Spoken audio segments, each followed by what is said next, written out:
What's going on, everybody? It's Seifel, and today I'm going to show you how to make a OSQUINN type beat.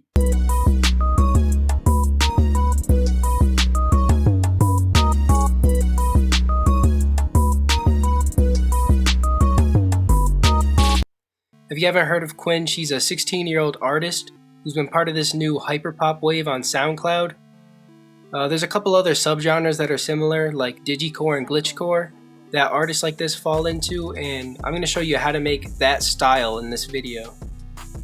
If you don't follow me on Instagram, I just announced an EP I'm currently working on, so follow me to stay updated on that, and yeah, let's get into the beat. So the first thing you want to do in a beat like this is make a melody. The sounds they use are kind of very simple.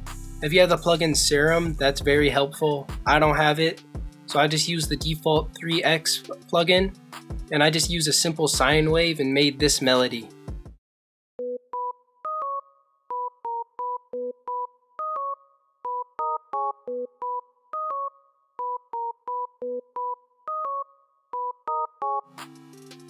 On that melody, I simply have an EQ and reverb.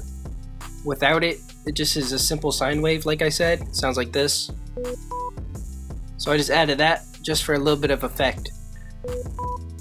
Next thing I did was take this sound in Omnisphere. I copy and pasted the original melody and then made chords around those notes, which sound like this.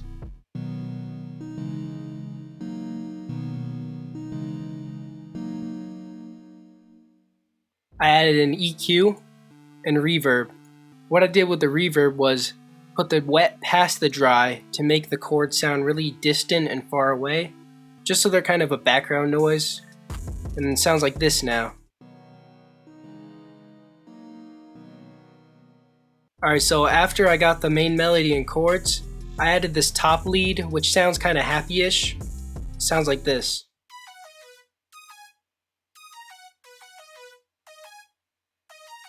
I added this EQ, reverb, and delay.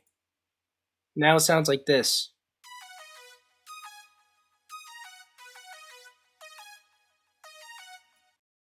These beats also have very deep bass along with 808s. So at one section I have a bass and then one section I have an 808. So this is the bass pattern.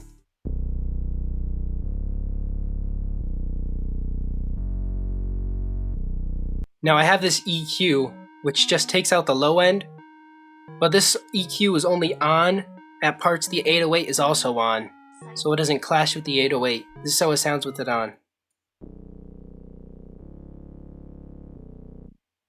That's just so the bass is still there, but it has room for the 808.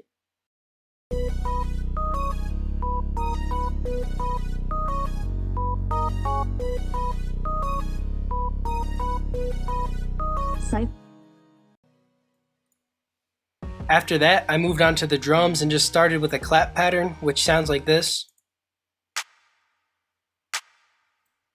I layered the clap with a snare, and at the end of every 8 bars, there's this roll.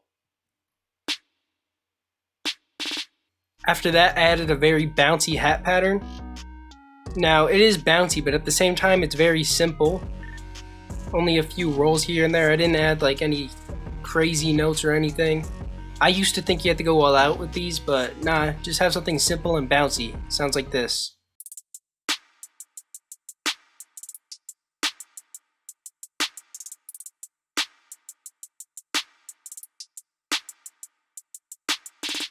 After that, I added an open hat and a perk just to fill in the rest of the space. Sounds like this.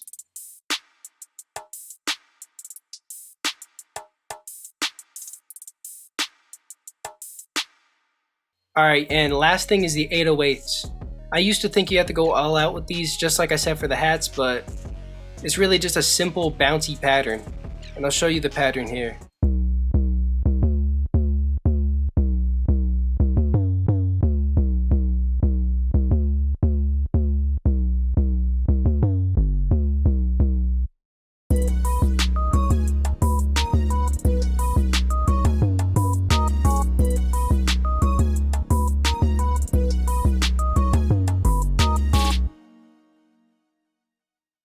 Alright, now for the actual arrangement, these songs usually aren't that long. This beat's only 2 minutes. And I just had an intro, a hook, a verse, the hook again, and then an outro. So very simple. I also have this automation clip, which is that EQ I was talking about in the beginning of the video with the bass. So right here, all the low end in the bass is on. Then right here, all of it is off.